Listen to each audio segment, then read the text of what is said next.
we have had, let me just put it this way, a growing misunderstanding between what the sector, how the sector views itself and its role in the country, and how the government views the sector and the role that the sector should play in the country. And we believe as a sector that that misunderstanding is capable of being cleared, and tensions that have characterized that misunderstanding are capable of being managed and being addressed. And that can be done if we sit together in dialogue in this fashion. We reached out to the Internal Security Cabinet Secretary, Mr. Nkaiseri, and he informed me that he was not going to be able to come in person today, but the representation that we expected from his office today is towards an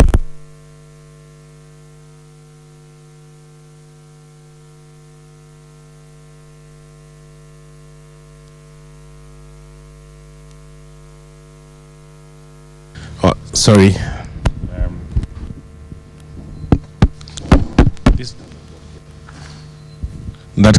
Can you hear me?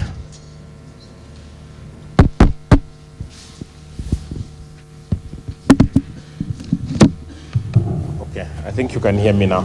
We are hoping that the representation by the government in today's summit, but also even beyond today's summit, continuing dialogue with the government about the issues that are of mutual concern and interest to us, is something that is going to be enabled and to be instituted and regularized, so that we verify and clear that misunderstanding, and towards the prosperity, meeting the obligations, meeting the objectives and aspirations of a country which we share in common between the government and the sector.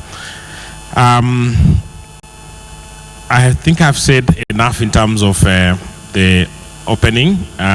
The only part, and I was going to forget that, this is also to mention how we view the presence of the Governor Munya when he eventually joins us. Obviously, the country now since 2010 has a devolved set of governance arrangements. We've got the national government and we've got county governments, and a lot of the people represented here operate at the county level, where there is a public authority known as the county government. They are a key authority that we interact with on a day-to-day basis, and also creating a functional working relationship at that level is extremely important for us. It is also important for us that there is the clearest possible understanding about how we relate, because we understand, as part of the growing misunderstanding between us and the national government in particular, there has been a directive issued to the effect that county authorities should monitor and report on and the activities of members of our sector. So if we had present today with us the representation of the county government as county governments through the Council of Governors, it also helps, it creates an opportunity for us to discuss what that means, what concerns may have led the government to issue that directive, how that can be managed, and what that portends for the practical operation of the members of the sector at the grassroots level. So I welcome all of you, and feel at home, feel at Nairobi, and I will now at this time invite Suba Churchill to make his remarks.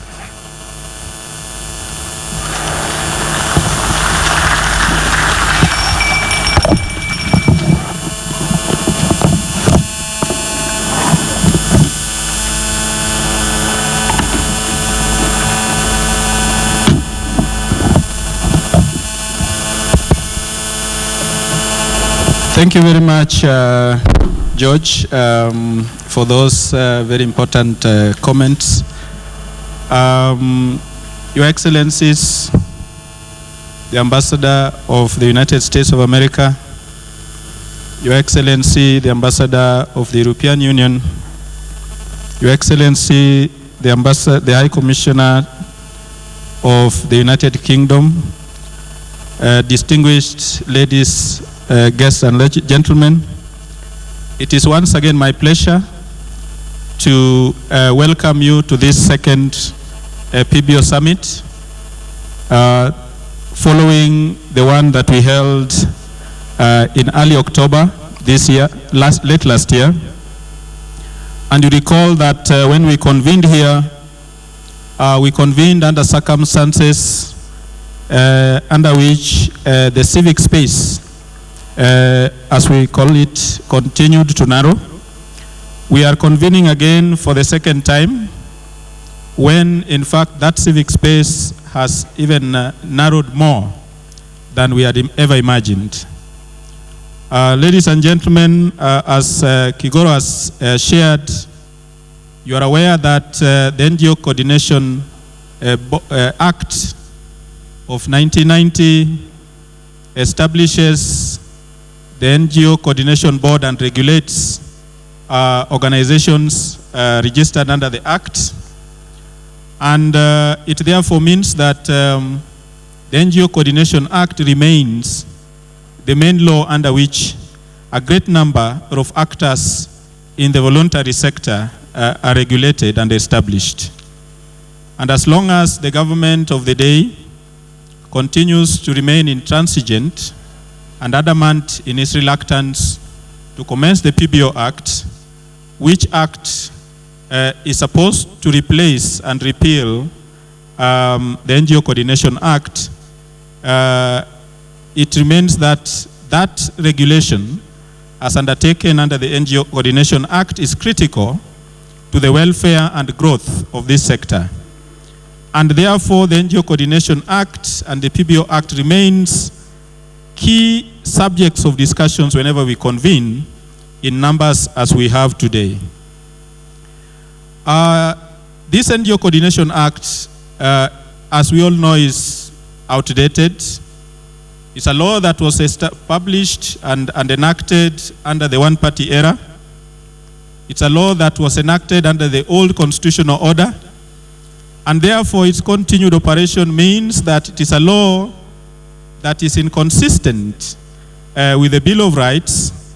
It is inconsistent with Sessional Paper number 1 of 2006 that the Cabinet passed, pursuant to which we drafted the PBO Act and got it implemented. In an ideal situation, therefore, the NGO Coordination Board should be the specialist, the independent national regulator of most non-profits in the country. But as we are all aware, there are other existing laws and frameworks under which some of us that are represented here operate. And the PBO Act recognizes that even when it comes into force, those other legislative frameworks are like the Societies Act, like the Perpetual Successions Act that is regulated under the Ministry of Lands, like self-help groups that operate by registering under the Department of Culture and Social Services. The PBO Act recognizes that those frameworks will continue to operate because that law is founded on the premise that people have the freedom to associate. And therefore, if it were to be an ideal situation, it would therefore be expected that the NGO Coordination Board, assuming it was functional and properly constituted, would be professional in its approach to regulation. You are also familiar with the fact that the NGO Coordination Act was designed and not designed and intended to maintain the protection, to maintain good public relations of the sector and the general public. The NGO Coordination Act, as crafted then and passed, was not intended to enhance public trust and confidence in the sector. And it is these provisions in the Act that the regulator continues to invoke to the detriment of actors in the sector. Things have not been made any better by the fact that such bad law and regulatory framework is now in the hands of a government and a regulatory authority whose values, regulatory policy, and decision-making processes are aimed at stagnating rather than facilitating the growth and operation of the sector. The NGO Act was intended to eliminate such unfair administrative practices, caprice, and arbitrariness in decision-making that continues to characterize our operations. Indeed, the foundation of the PBO Act, for those who have read it, is to ensure that we have a new approach to enforcing compliance requirements in a manner that appreciates the understanding and recognition of PBOs as vital actors in the governance and development processes, including addressing the concerns of the disadvantaged in society, enabling people to live meaningful and rich lives, and strengthening the fabric of our communities and environment. The understanding of the PBO Act, therefore, is to support and sustain charities, including through sourcing of donations, skills, and resources. The PBO Act is founded on the premise that it is the role of the regulator to appreciate and respect the purpose, activities, needs, and the sources of funding that charities require to discharge their respective mandate. It is premised on the understanding that the PBOs and the voluntary sector are partners and not competitors that complement government efforts in service delivery and in development processes. But what have we seen since this act was published in 2013?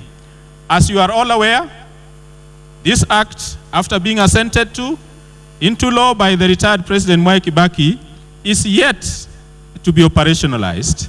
This act has experienced spirited attempts to be amended by the Jubilee administration.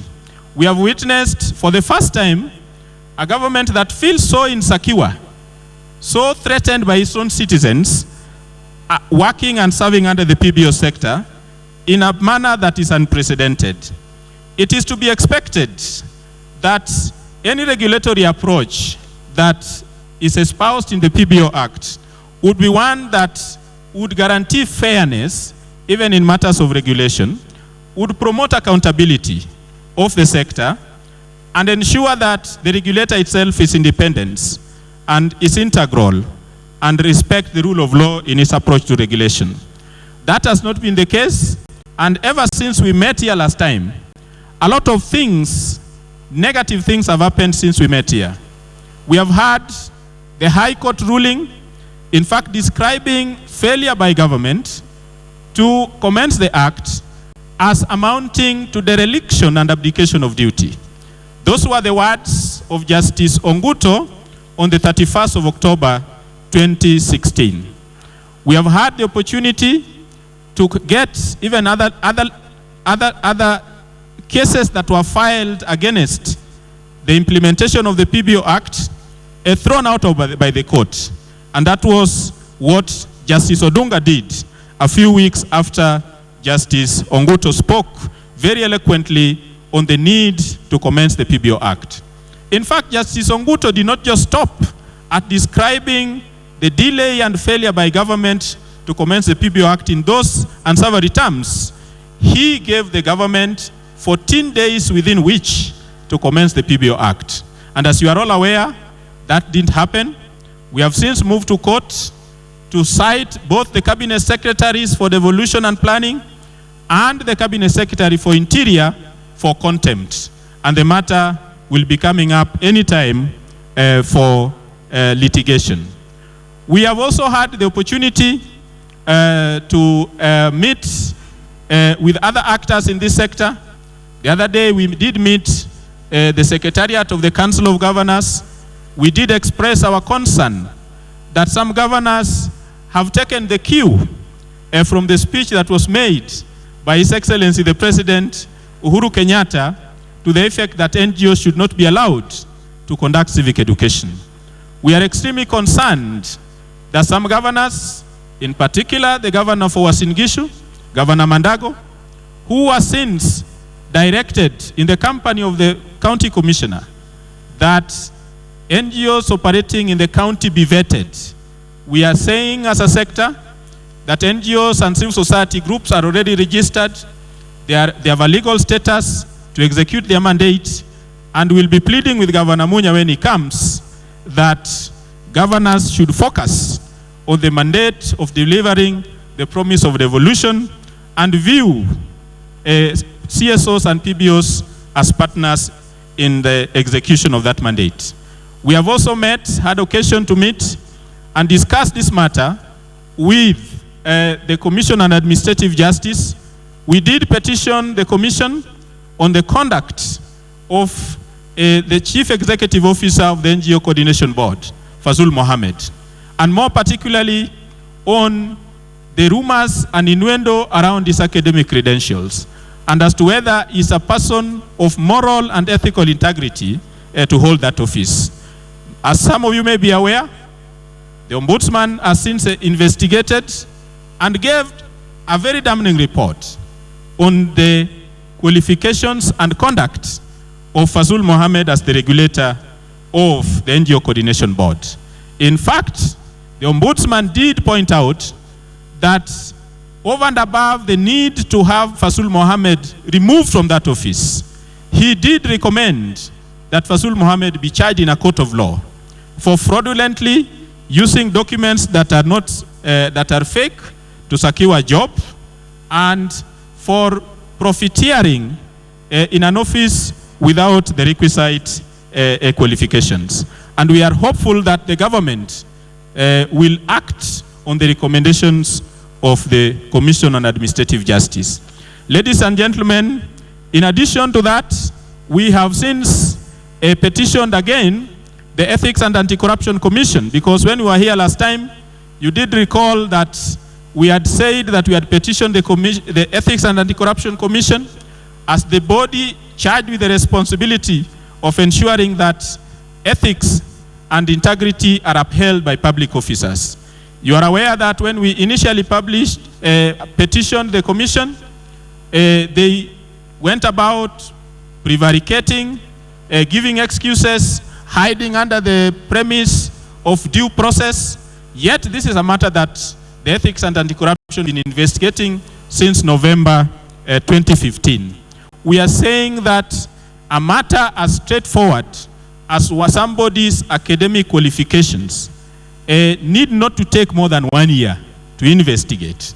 And if the Ethics and Anti-Corruption Commission is sincere in its mandate of ensuring that high ethics are upheld, then it needs to come clean on its findings on the academic qualifications of Fazul Mohammed. We are saying this because Fazul Mohammed is a public officer employed to regulate a sector that contributes immensely in the growth and development of this country. And therefore, as we welcome you to this second PBO Summit, we look forward to a more fruitful discussion. This time around, we have structured our discussions in a way that will enable us to break into groups and discuss substantively into some of those issues. We have, as the Civil Society Reference Group, in partnership with Kenya Human Rights Commission, in partnership with the International Center for Non-Profit Law, developed a long-term strategy for protecting and securing the civic space that goes beyond getting the PBO Act commenced, that goes beyond getting Fazul Mohammed out of the office, that goes beyond PBO summits of this kind, and which will require your critical input, because we want to see how best we can roll out that strategy to the subnational level up to the counties where a number of you operate. Ladies and gentlemen, it is my pleasure once again to welcome you to this session and look forward to your contributions so that we can chart a destiny as a sector. But as I conclude, I want to tell you that elections approach, there is no doubt whatsoever that government is intent on locking this sector from playing its traditional role of educating the public on their rights and responsibilities during the electoral process. We are saying that as a sector, we have taken into account that stance by government, and we are saying that we are older than government. We came into being long before even the first independence government was established. In fact, it is the civil society sector that fought for the independence of this country.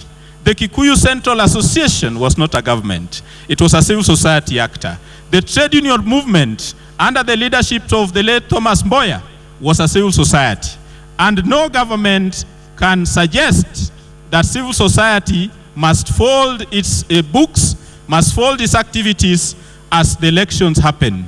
In fact, if there is anything that we have learned as a sector, particularly after 2013, is the need and desire to have a government that enjoys legitimacy, a government that feels secure, a government that will not be prone to encroaching on the space for citizens, within which we need to exercise our right as espoused in Article 1 of the Constitution, because we are the holders of the sovereign power of this republic.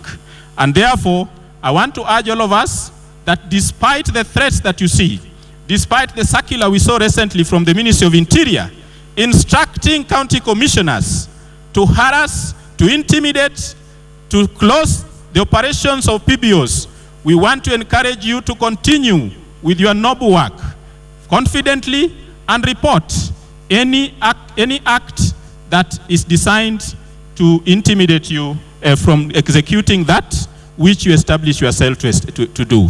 And we'll be using the rule of law, because over the years we have seen a government that has completely abdicated its role and given up any pretenses as to the rule of law, which is critical and pronounced in Article 10 of our Constitution as a value and critical principle of governance.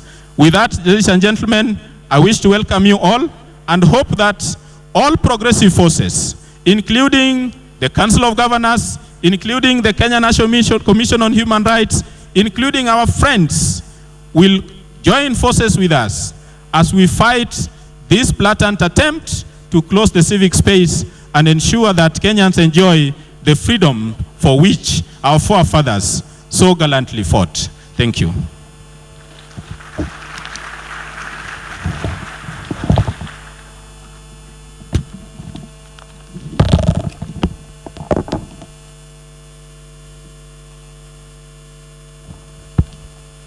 Thank you very much, Suba, for those remarks, which provides a deeper context, or in a deeper sense of the context in which the sector is operating today. He has provided a sense of the kind of backlash that the sector has experienced and continues to experience, and there are three key elements to that backlash.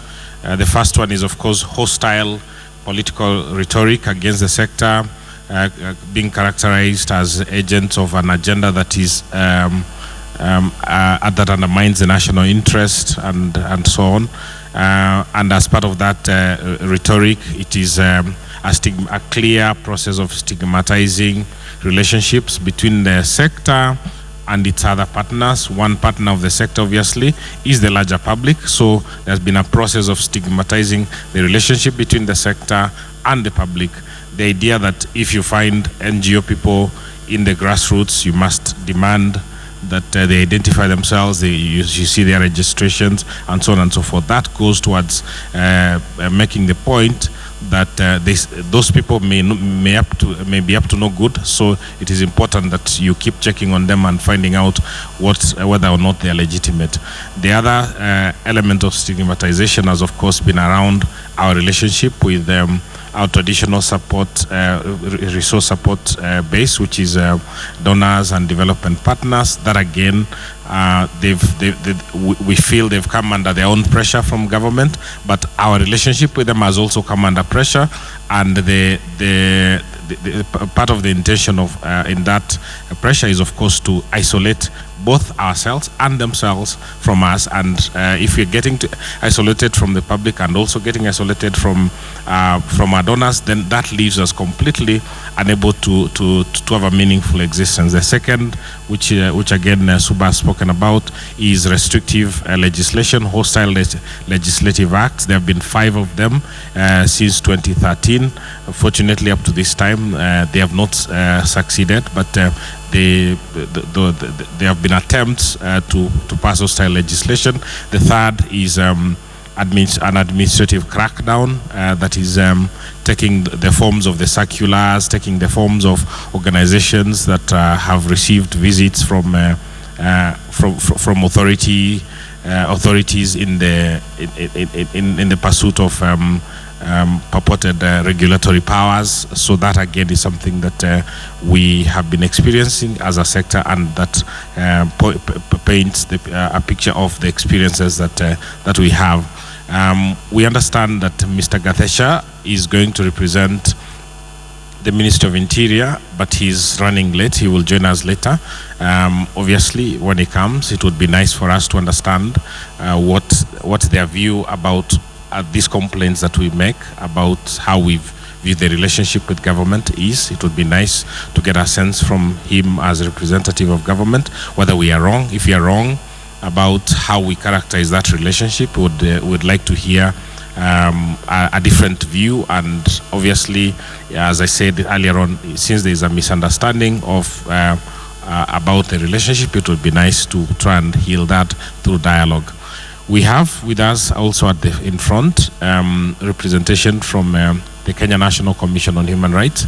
The commission, together with the other independent commissions in the government, have provided immeasurable support to the sector in managing the experiences that we've described. They've spoken on our behalf to government. They've made entreaties in corridors of power in places that we have no access to. They've stood up for us in different ways. The Commission on Administrative Justice has particularly played a good role, a constructive role in the ongoing difficulties between the sector and the NGO board. And so Kagori Mbugori, who is the chair of the Kenya National Commission on Human Rights, comes to this summit in a context where we view her office and our commission as an important support mechanism for the continuing independence and health of the sector. And she's got the floor now to make some remarks.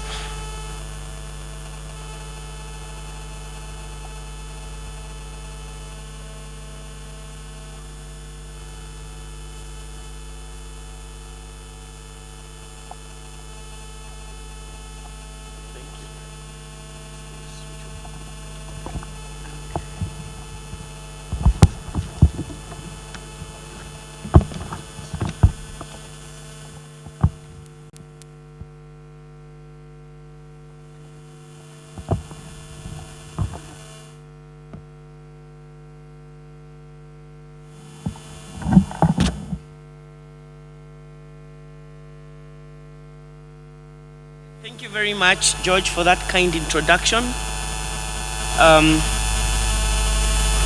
I'd like to say that, well, fellow panelists and organizers of this summit, excellencies representing the various embassies and high commissions, representative of the Office of the High Commissioner for Human Rights, and the resident coordinator of the United Nations system in Kenya, members of the civil society organizations in Kenya, ladies and gentlemen, good morning. I've never quite understood what we mean when we say all protocols observed, but in case it is a good thing to say, I will say all protocols observed. so that I can be covered. It is with great pleasure that I stand before you this morning, essentially to talk about the Public Benefits Organization Act. And first of all, I make my remarks not only as the chairperson of the Kenya National Commission on Human Rights, but also as a tried and tested member of the civil society body in Kenya for a very long time. And I cut my teeth as a young lawyer in the civil society, and especially the human rights sector, when it was burgeoning in the early 90s. And I remained in that sector until I joined the UN a decade later. So I would say that I do understand intimately the challenges of the civil society sector and the core values and the heart that drives the work that CSOs do. In other words, I'm among the converted. As you all know, the Public Benefits Organizations Act 2013 is among the legislations that came into existence after the promulgation of the new constitution in 2010. It is a piece of legislation that owes its origin to the social transformation that came alongside the new order. For civil society organizations and the public in general, this law is a beam of hope to a sector so important, yet much neglected,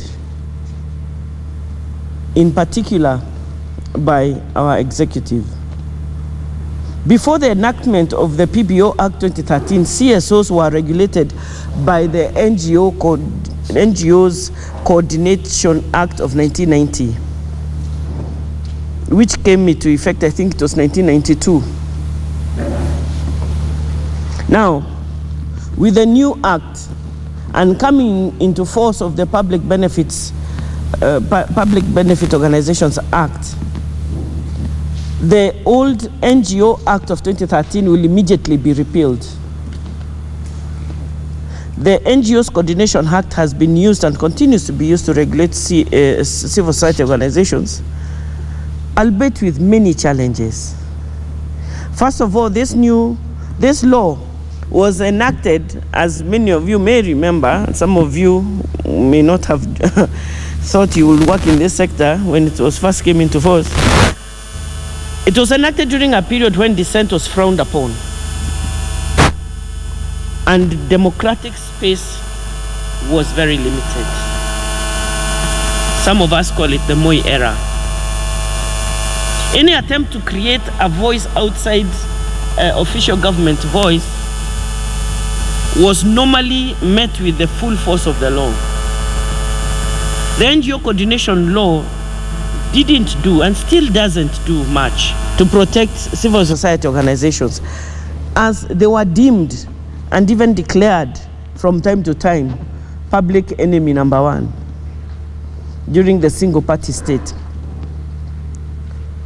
Now, this law still exists because the new law has not yet come into effect. The PBO Act not only brought a sigh of relief to CSOs, but it is also meant to restore the strained relations between the government and civil society organizations. I have tried to do a quick analysis of the PBO Act and its benefits for the benefit of the audience here today. And I'd like to say that one of the first things, I'll reiterate what Churchill just mentioned, is that this act is meant to protect and fulfill the freedom of association, freedom of expression, and even freedom to peaceful meetings. The PBO Act is in line with the spirit of Article 36 of our Constitution, which guarantees the freedom of association. This is not a guarantee that is to be taken lightly. It includes the right to form, join, participate in the activities of an association of any kind. The implementation of the Act will effectively contribute towards realization of the provisions and guarantees under our Constitution. Secondly, the PBO Act provides a basis for the existence of a variety of types of CSOs. There's no prescription of what a CSO looks like, what it should do, what it should aspire to. The PBO Act allows different types and forms of CSOs doing public benefit work to work and operate under one single act. Thirdly, it provides a framework for collaboration and cooperation between government and public benefit organizations. Now, this is very essential because the very work of any government is to serve its people. And to the extent that public benefit organizations are doing essentially that and complementing the work of the government, then cooperation and support and mutual understanding is something that would benefit all Kenyans and all residents of Kenya. And this is at all levels of government and at all levels of operation. Fourthly, the Act promotes voluntary self-regulation by PBOs. Now, this is so important, and it is something that is a hallmark of doing business in this country. I'm a lawyer and I'm a member of the Law Society of Kenya. And one of the principal tenets of our society is self-regulation. When you do not conform in the first instance, you're disciplined by your own professional body. Because everybody has to have a right to self-regulate. And the PBO gives NGOs and public benefit organizations at least the space to self-regulate, to set standards of operation, and also to have disciplinary measures for those who don't toe the line. The Act has an inbuilt complaints and redress mechanism. Part 4 thereof provides for the establishment of an independent disputes tribunal, which you all know would operate as a quasi-legal body. 6, the Act upholds good governance, transparency, and accountability of public benefit organizations. Now, this is extremely important.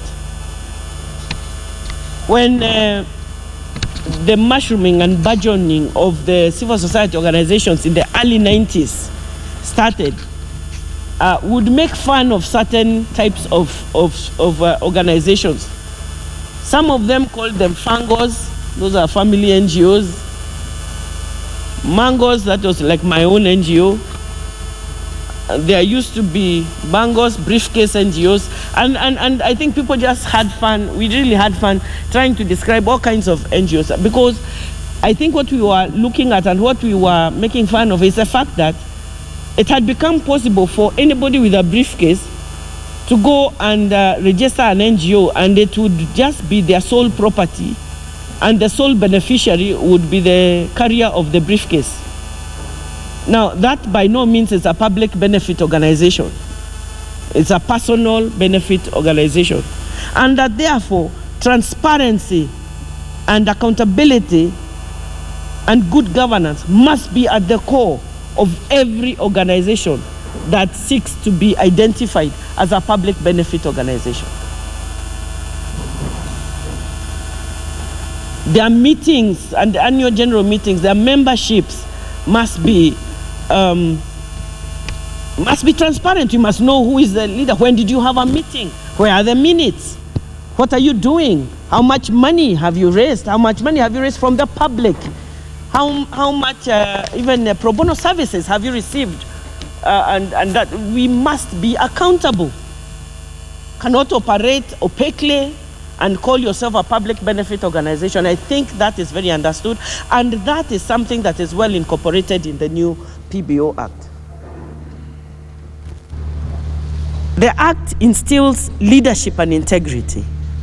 It advances and demands good leadership and accountability from public benefit organizations and the regulator in line with the spirit of Chapter 6 of our Constitution of Kenya.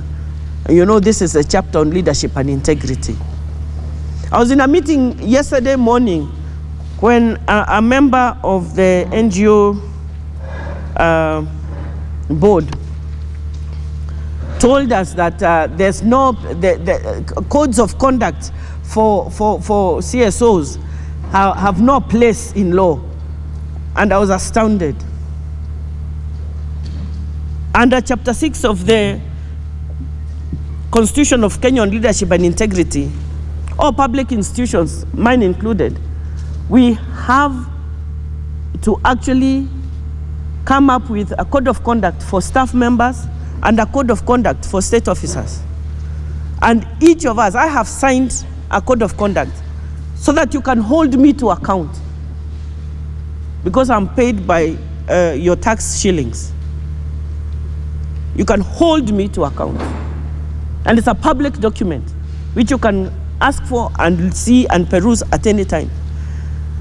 I refuse to believe that an organization that holds itself as a public benefit organization should not be guided by a code of conduct, and that a code of conduct would have no place in an organization that is a public benefit organization. A member of the public should walk into your offices and ask for your codes of conduct, because maybe they have found your driver to be harassing other motorists on the road, and they want to know whether that is also endorsed in your code of conduct. There are certain measures of conduct that we must be held to, and it does not matter how much, how many laws and regulations that we pass. If the standard of conduct and the behavior is not endorsed at a personal level by members of organizations, of public benefit organizations, nothing is worth the paper that is written on. And that is why I think that codes of conduct, which are personal commitments, have a very central place in terms of leadership and integrity within our organizations. And then lastly, I say that the PBO Act establishes an independent registration and regulation agency. Section 34 and 36 of the Act outline a rigorous process for the selection of members of the governing body of the PBO Regulatory Authority in line with the provisions of the Constitution of Kenya. However, despite all this, the Act is still to come into force. Enactment of this law was not an end in itself, but a means to an end. The executive and many other internal and external machinations have risen against this law.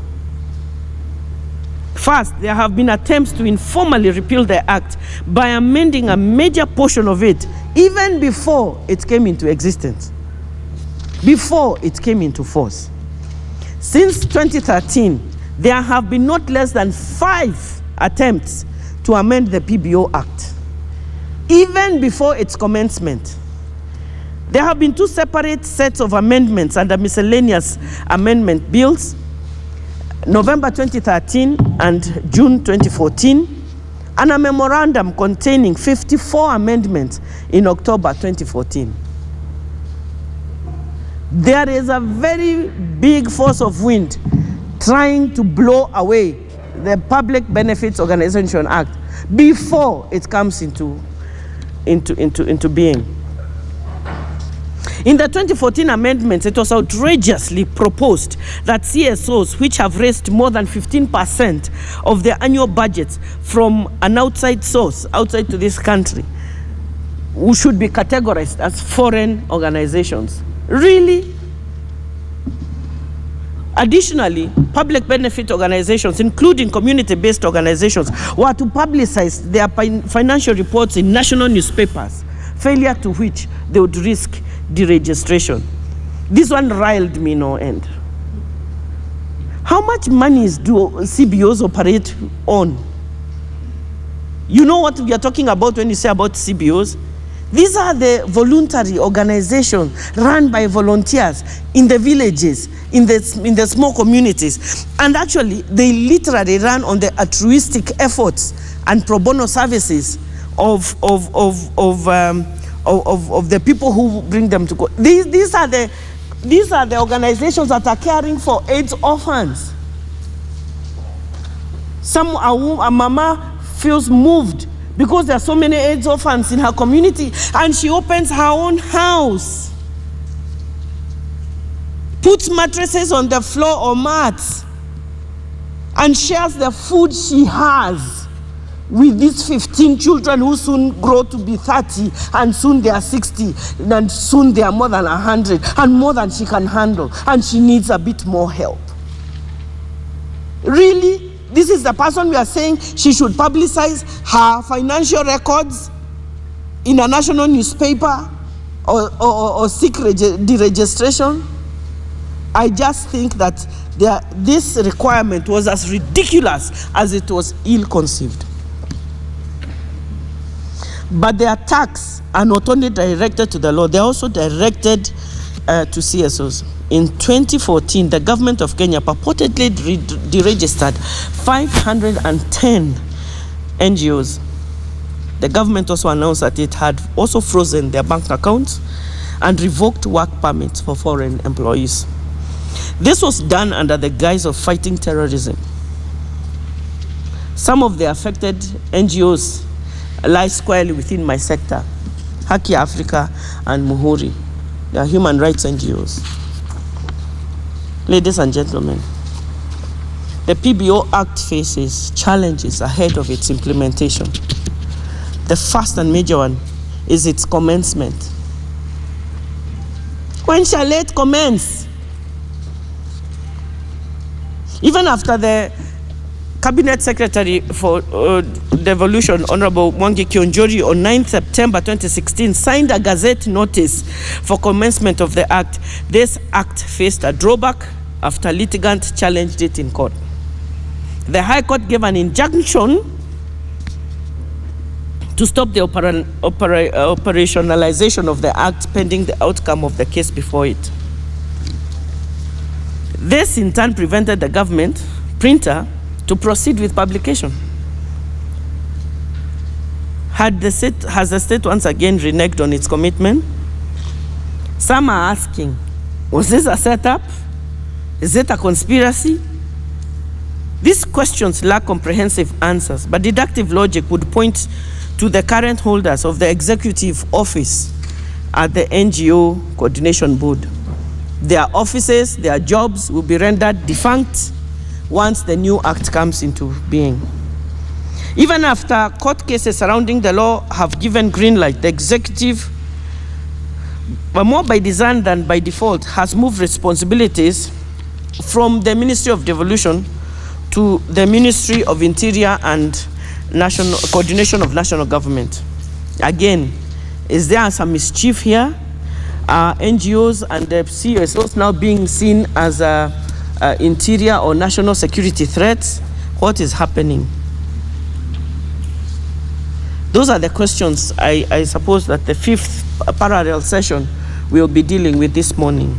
On 31st of October 2016, just a few months ago, the High Court delivered the long-awaited judgment on the commencement of the Act and ruled in favor of civil society and concluded, among other things, that the Cabinet Secretary was in violation of the law for not commencing the Act, and that a past PBO task force that was established to recommend amendments to the Act was illegal. The court then ordered the CS to gazette the commencement of the Act within 14 days of the date of judgment. These dates have since gone by, and the Act has still not come into force. Ladies and gentlemen, I'm aware that the CSOs have not given up and cannot give up and will not give up. The Kenya National Commission on Human Rights has been part and parcel of this struggle. You will all recall that our commission participated as amicus curiae in the High Court matter that I've just mentioned, brought by the Trusted Society for Human Rights Alliance, where the court in its submissions pointed out, where in our submissions we pointed out that it was also unconstitutional for Parliament to leave the issue of commencement of the Act to the executive. And that it was a clear breach of lawmaking the process, of lawmaking process, as 2 years down the line, the Act remains inoperative, though it is already in place. Through the support of Honorable Agostino Neto, who is the convener of the Kenya Parliamentary Human Rights Association, a close partner to our commission, the bill was tabled in Parliament on the issue of the commencement date of the Act. This bill seeks to amend the clause that the Act would commence at the discretion of the executive, and it has gone through its first and second reading on April 27 and August 11 of 2016. Members of the public submitted their views on the bill in line with their right to participate in policy making. The bill is set for the third reading, which is the last stage in the legislative process. Parliament is now in break and will resume on February this month. Our hopes are high. As a commission, the Kenya National Commission on Human Rights will always work with all CSOs as an important partner in delivering the human rights agenda in Kenya. Moving forward, the commission will contribute with its work, which includes conducting investigations into human rights violations, preparing shadow reports on Kenya's international reporting obligations, as well as partnerships through public litigation. We also look forward to working with those CSOs to ensure that the upcoming general election in 2017 is free, fair, and credible. God bless you. God bless our country. I thank you.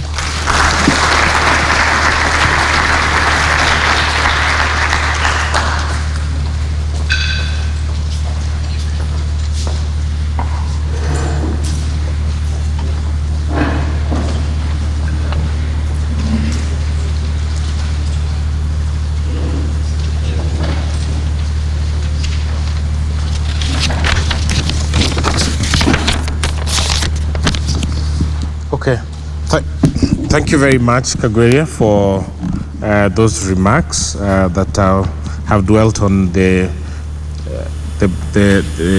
benefits of bringing into force the Public Benefits Authority Act and the aspirations that we all share that that act should be enforced sooner rather than later. And thank you for the fact that the commission that you had has closely identified with and been part of the struggle to bring the act into force and all the other struggles that we've had as a sector.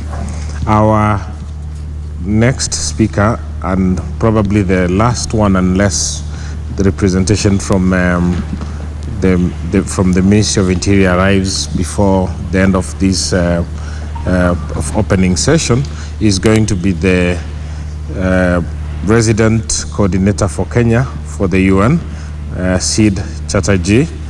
He's an active advocate for the importance of civil society and government partnership to advance human development and humanity. He has written on these issues and the idea that all partnerships that are possible need to be enhanced, need to be instituted and put in place in order to enhance human development. And we are very grateful to have you here, and your presence is a show of support for the aspirations that we have as a sector. You're welcome.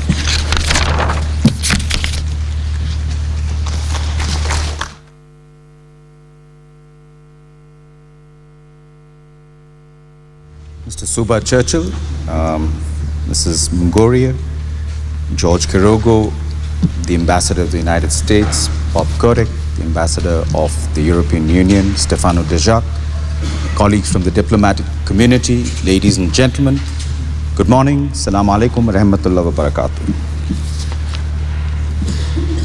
The civil society movement in Kenya has for decades remained one of the most vibrant in the African continent. It has been a shining example to budding civil society movements in other countries of how issue-driven citizens organizing can contribute immensely to nation building. Your success in many important areas has won the admiration of your peers in many places on our continent and beyond.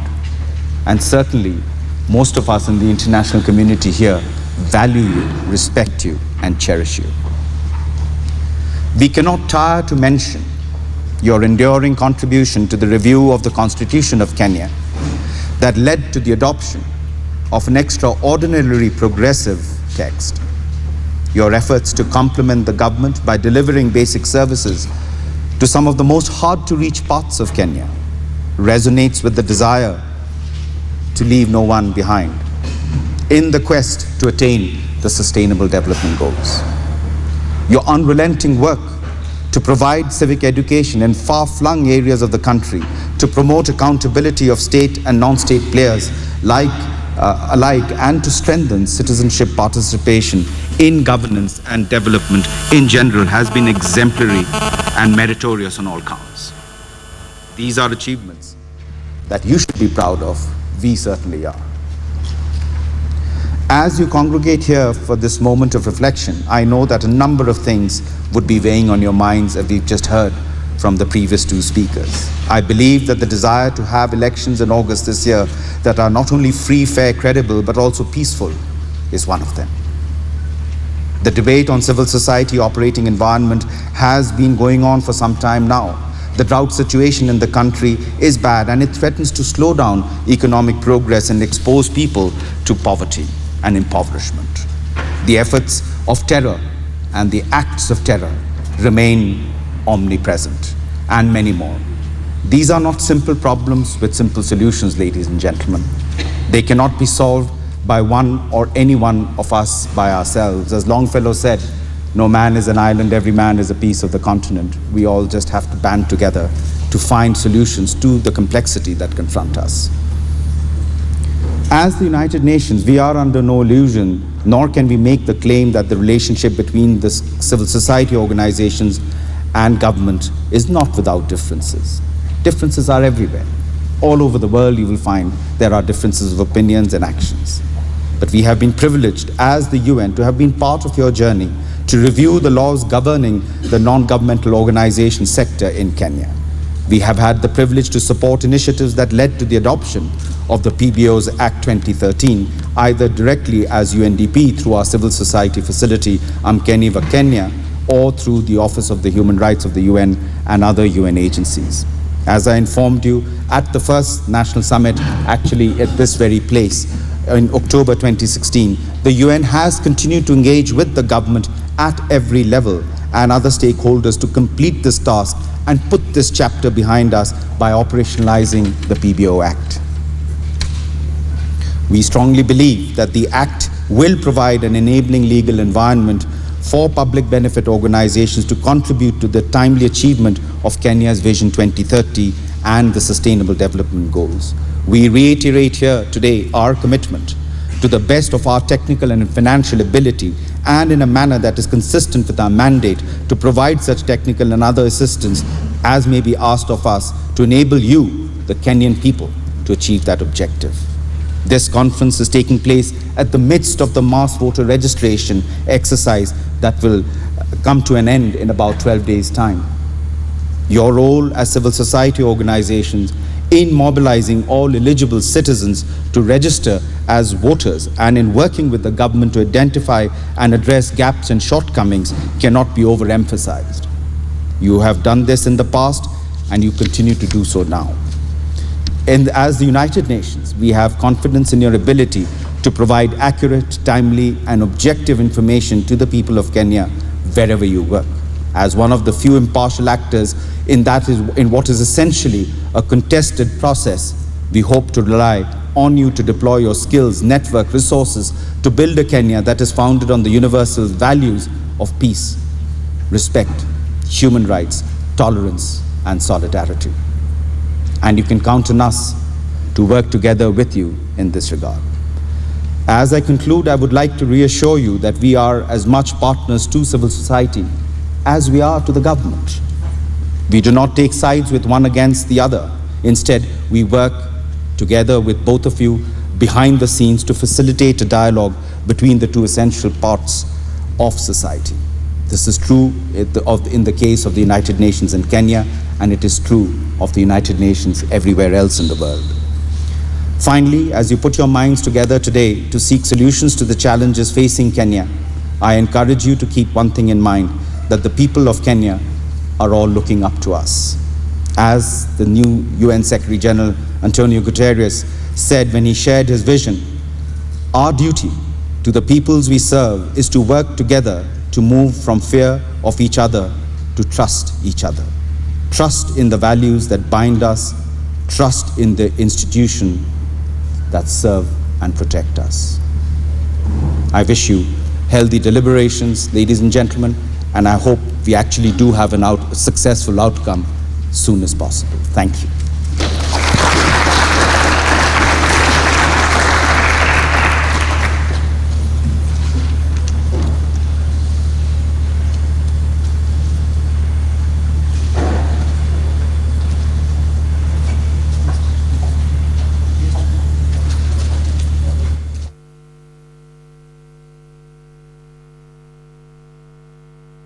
Very much, Sid Chatterjee, for those remarks, expressing solidarity with the aspirations that we have as a sector, pointing out the larger context that the country has got to take into account, the fact that we've got a raging drought and the difficulties, economic and social, that then imposes on all of us, and that then require that all collaboration and all partnerships must be harnessed to address that problem. The fact that we've got a challenging set of elections to run in a few months, and again that requires partnerships to ensure that the elections are managed correctly. And we are grateful for your assurance that the UN system will continue working with us and supporting us, even as it works and supports government. And so all those remarks are very well received by the audience. We have those who would like to tweet these proceedings, you can do so. There's a hashtag there, not 1990s again. There's those who want access to the Wi-Fi. There's a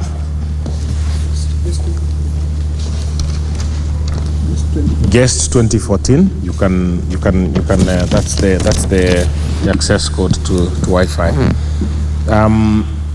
I do not think representation from the Ministry of Interior has arrived, and when it does, we would have to find a way of channeling it to. We'll have to discuss how that is, how we get to listen to their message, because after this opening ceremony, the program says we're going to have working groups, breakaway groups. So it's going to be a challenge to then have it is inconsistent with getting the ministry to speak to us in plenary. So that's something that we would have to manage as and when it happens. I will invite Michael to come and tell us how we proceed next.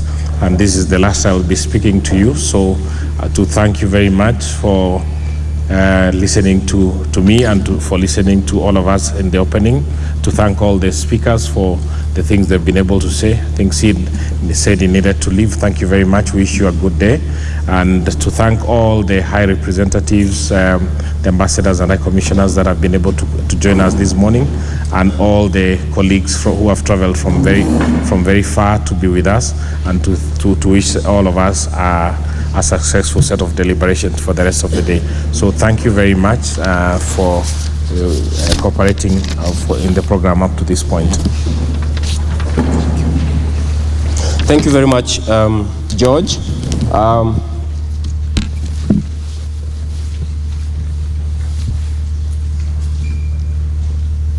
Good morning, everyone. I just wanted to confirm that it's actually still morning before I say my greeting. Now, Thank you, George, for moderating that session. Thank you to our panelists. I just wanted to walk us through briefly what happens next. The representative of the CS for Interior and Kayseri mentioned that he's running late. As George has mentioned, as and when he gets here, we will honor him with an audience. We'll figure out what logistics around that. The chair of the Council of Governors will be in the closing session in the evening when we'll be closing. So just in terms of clarifying the changes in the program.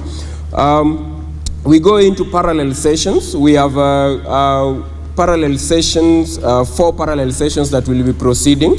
One is parallel session 2, creative strategies for governance and accountability work.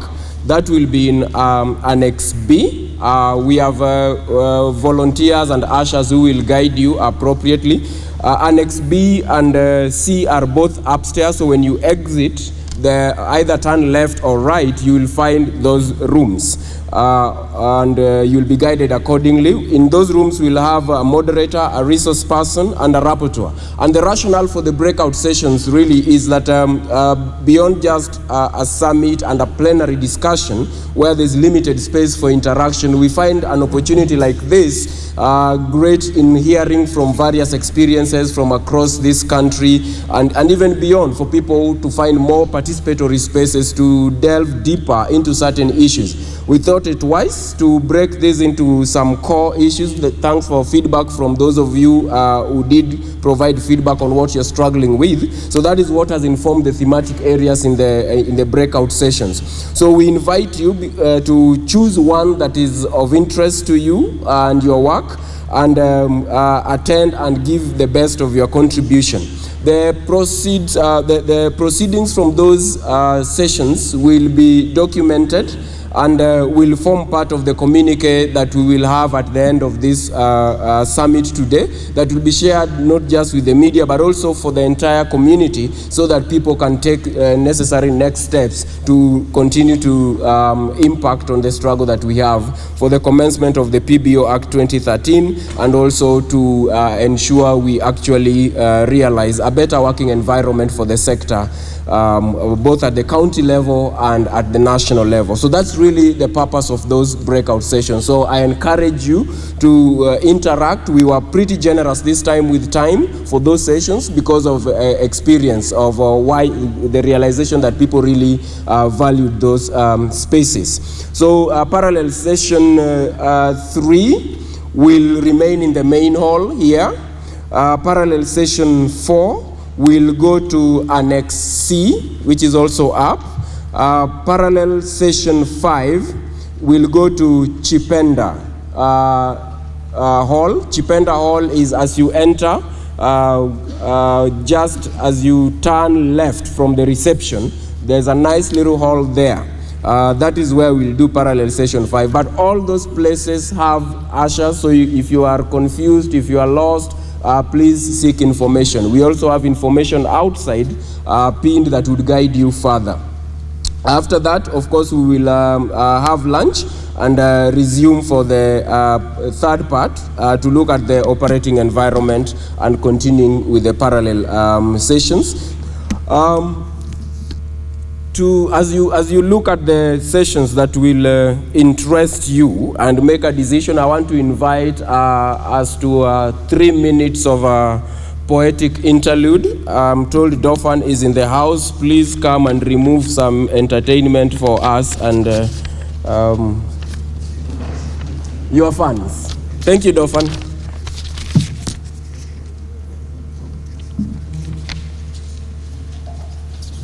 Hello. Good morning. Let me say first off, it bothers me a great deal that it is being termed as entertainment, because I feel like whatever I have to say right now is as important as anything else. It's not a by the way. It's the real deal. So this right here is Minority Report. I wish everybody was still in here, but it's all right. For those who are here, cheki, walituita tutokee referendum tupitishe katiba. Katiba ilikuwa lakini tukaambiwa hii ndio ile katiba itahakikishia mwananchi haki kwa wote na fundamentals ziko kwa Bill of Rights. But Bill of Rights imegeuzwa meal na knights wanasaka favor za kings wamejibrand vanguard ina guard van kufikisha oppressor kwa safe house haina room ya kulinda welfare victims wana wish vitu zingekuwa safer juu wameleta oppression na discounts ziko lacking kwa bei za bidhaa quality yake ni wanting na sijasikia mention kwa idhaa za habari counterfeit juu analeta propaganda kwa mitaa wakulima ni beggars wamebeba nchi kwa bega imaturo jaka matete mangotore na ikombe biankia bikojire biondo itonga bikareja irio biankia nkeiga tiko kuroira matigari ja wathani bwajukire kura itetari na chia toroba tetwathana dere ni amani patikani base mtaani mali woofer ziko full volume ndio round shout za vilio za wenyeji wana njaa ni soundtrack na beats ni footsteps za raia kwa street. Tomboya alidedi for a reason ilikuwa enough kwa mtu fulani kucommit treason zimekuwa committed, lakini perpetrators bado hawajaona mlango ya prison ni homestead kwa petty criminals na innocents alike, na unlike maadili ya law school hapa hela ndio na mwanani ndo innocent na si innocent.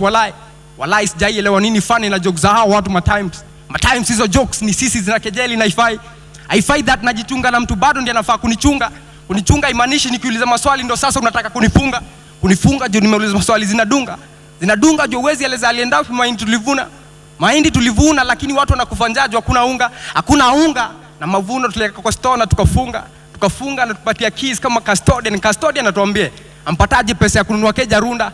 Umenunua nyumba runda na mama mboga mtaani hizi fika bei ya unga ilipanda venye budget ilisomwa na waziri akasema uchumi umepanda kwa nani? Kama serikali saidia. Ilishageuka national anthem ni ombi ya nani? Kama raia Turkana wako fasting by force nafaa kungoja kwa traffic ndo rais apite akapumzike kwa ikulu imejengwa mbali na mwananchi anataka kuongea na rais but rais afiki so inabidi ni nduru kuko wenye walipiga kura ndo rais apite juu manifesto yake ilidai kupunguza bei za bidhaa zikipungua mwananchi anaweza afford kubuy rais apinge akangaa tumbo itakuwa na kitu akijipata kwa traffic akingoja rais apite lakini kwanza sema nini lifanyikia manifesto juu bado mwananchi hawezi afford kubuy rais apike ndo rais apite. Inakuaje miaka 4 baadaye bado rais apiki na hata baada ya miaka 4 ya nduru bado rais afiki na ni mboka mmoja miwili mitatu minne na bado mwananchi anangoja rais afike.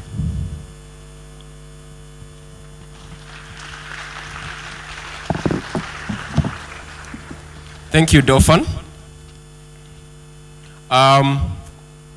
Dofan will be giving us more pieces as we proceed, and I agree with him that it is not a by the way. It's part of the messaging that is conscious around our gathering here, so complete agreement.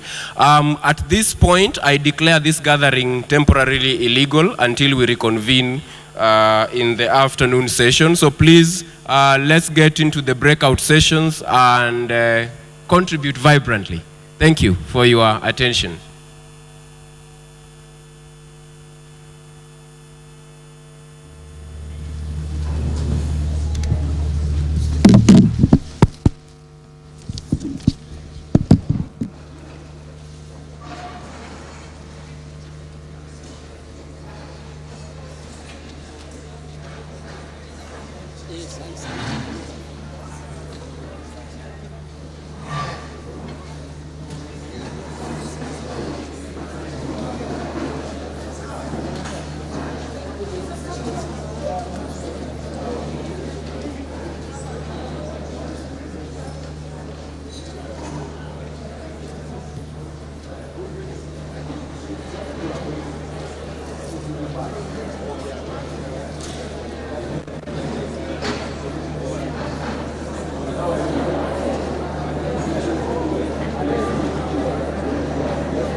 Live proceedings there from the All Africa Conference of Churches. That's the second national summit of PBO leaders, and most essentially holding a dialogue and policy dialogue ahead of the general elections in 2017. That's a civil society summit. One of the major issues they're talking about is the PBO Act. That's the Public Benefit Organizations Act, which provides for the formation, operation and growth of public benefit organizations and establishes a regulatory and institutional framework within which the PBOs can operate. The Act essentially provides for, I want to tell you why there's a bit of a controversy around it. It's because it provides for, one, an enabling legal, regulatory and institutional environment for public benefit organizations, one identity for all the public benefit organizations. It also acknowledges service, capacity building and advocacy roles across all sectors.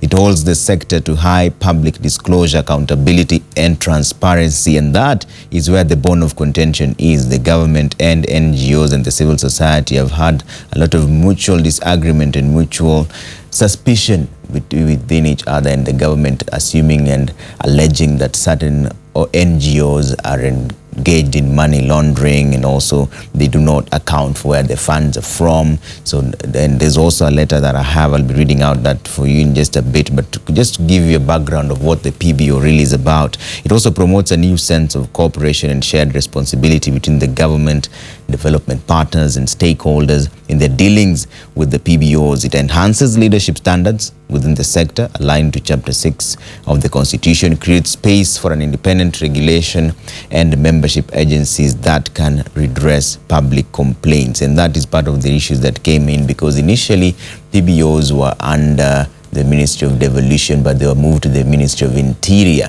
a move that the PBOs are not very happy with. They assume that it's because it's a closer, watchful eye from the government. There's a letter that was written to all the county commissioners, and I have some of it here. It alleges that the activities and operations of NGOs in the country, that is the headline of that letter written from the Ministry of Interior and Coordination of National Government.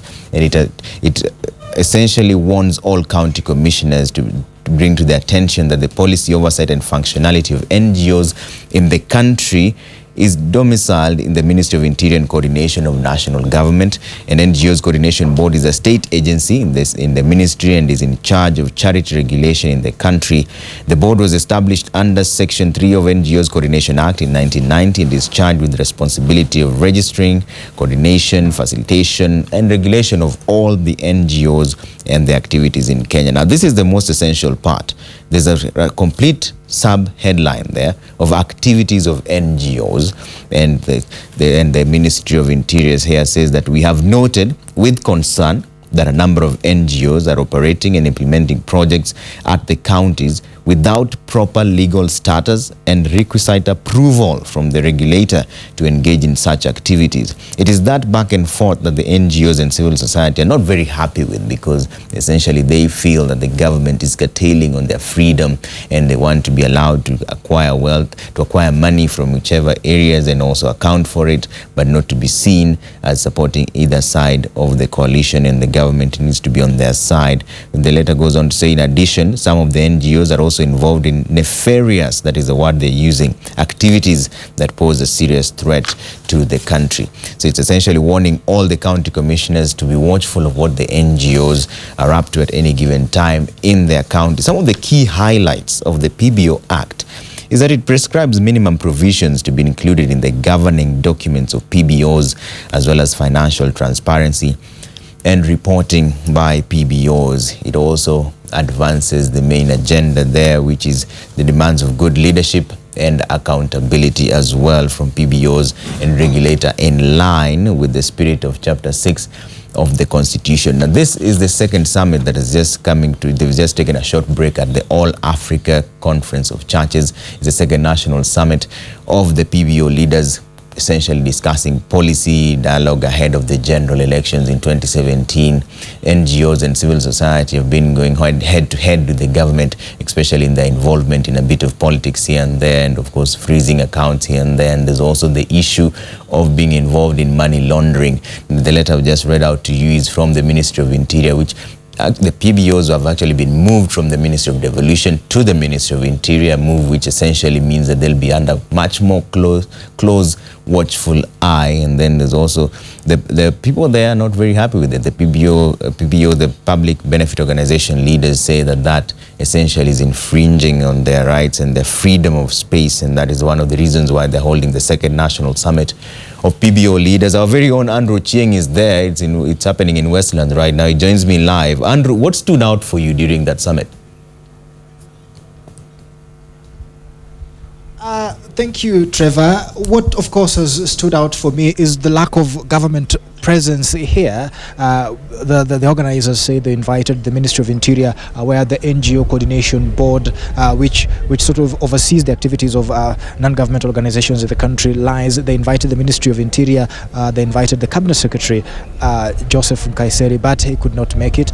There was no representative and no one else from the government other than the Kenya National Human Rights Commission, which is an independent body. So that stood out for me. But what also stood out for me is the sort of the sort of passion that the CSOs and the NGOs have about what has been happening, and especially this sort of antagonism that is there between them and the government. But just joining me now to shed more light on this is Regina Opondo, who works for the CSOs. Maybe now you would tell us the lack of government presence here. First of all, what does it tell you? Well, first, we're very grateful that the National Commission should, as an independent commission, they are the ones responsible for ensuring rights.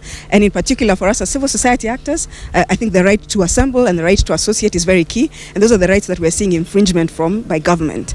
As far as I'm aware, as early as this morning, we still had confirmation of representation from the Ministry of Interior. So I'm hopeful that they will come. But whether they are here or not physically, I am confident that they will hear us.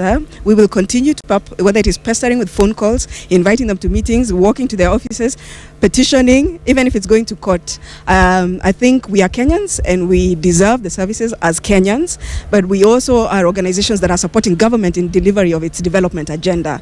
And so for them to ignore us is to ignore us at their own peril. The PBO Act, what have been the reservations? Why does the government not want to enact it? I wish I knew the answer to that question, because then I would even give up on this struggle. But I think it's just lethargy on government side. There's lack of goodwill on their side, because this is a law that was passed by the Parliament of Kenya. And Parliament is, part of government. So it's not a law that we wrote up ourselves in a closed room and passed. It's a law that went through a consultative process involving both civil society and government, and speaking to various actors, looking at international best practices. Even a drafting team was made of civil society and government. So for this new government to come in and be unwilling to operationalize it means that they're not sincere about having an accountable sector. They're not sincere about developing the sector. They're not even sincere about regulating the sector or building the capacity of the sector to deliver services. More so, they do not see the sector as a partner. And that's what the bill, that's what the Act, the PBO Act, pushes for, and that is the spirit in which it was developed, a partnership between state and civil society, recognizing that there are certain services that the state must provide, but it is unable to at this point in time, and civil society generally steps in to fill that gap. That is why it is a partnership. So if they're not willing to see us as partners, then we're not able to jointly and together move their development agenda, which is outlined in the Jubilee Manifesto, which is outlined in the Constitution, which is outlined in many of our mandates, even if I speak about CRECO, the organization I come from. So there's this self-regulation that you guys have been talking about. How would this work under the new arrangement that is in the PBO Act? Okay. There's been some element of self-regulation, I think, going on. And even a meeting like this, like the summit, is some element of self-regulation. So it would enable us... Okay, first, the self-regulation would happen at county level, community level, but also at national level. The PBO Act envisions the setting up of a federation that pushes for an enabling environment for civil society to work in, but also pushes for an ethical sector. So it would be providing things like standards. You have KEBS, we would have KEBS for civil society sector, developed by ourselves, and then we are committed to it, we own it, and we sign up to it, which we've already started to do, because for us, we are behaving as if the Act is in action.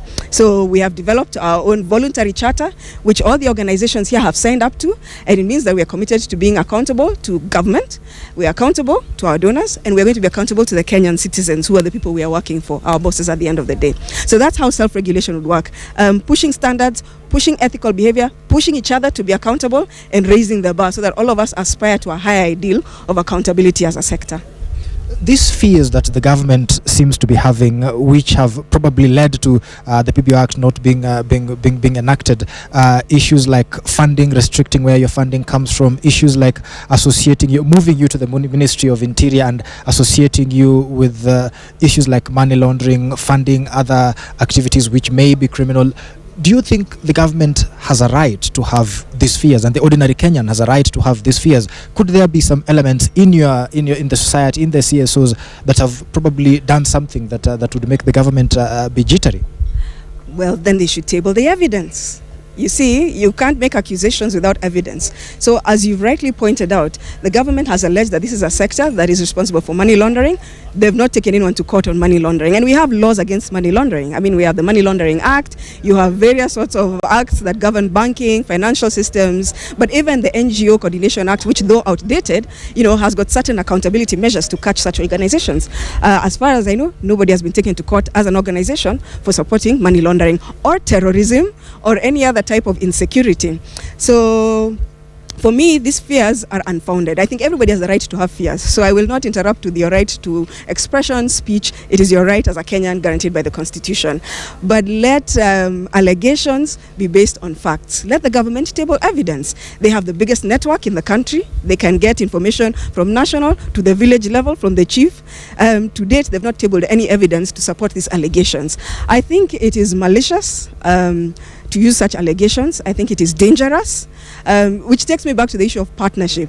They can't be sincere about being partners with this sector if that is the way they approach it, if they approach us as a security threat rather than a development partner, which is why I think even the move from a Ministry of Devolution and Planning, where development and those type of things are located, to interior security. When we move to Ministry of Interior, you're basically a security risk without evidence. So we've been termed a security risk without evidence. We've been labeled, tried, hanged, and whatever have you, without evidence. Yet, for us, we're very clear. Our mandate, whether you're working on human rights, whether you're working on access to water, whether you're working on access to housing, whether you're working on HIV, is on the development pillars, which are all under devolution and planning, which is why even the PBO Act anticipated that and said that this sector should be located in the ministry responsible for development.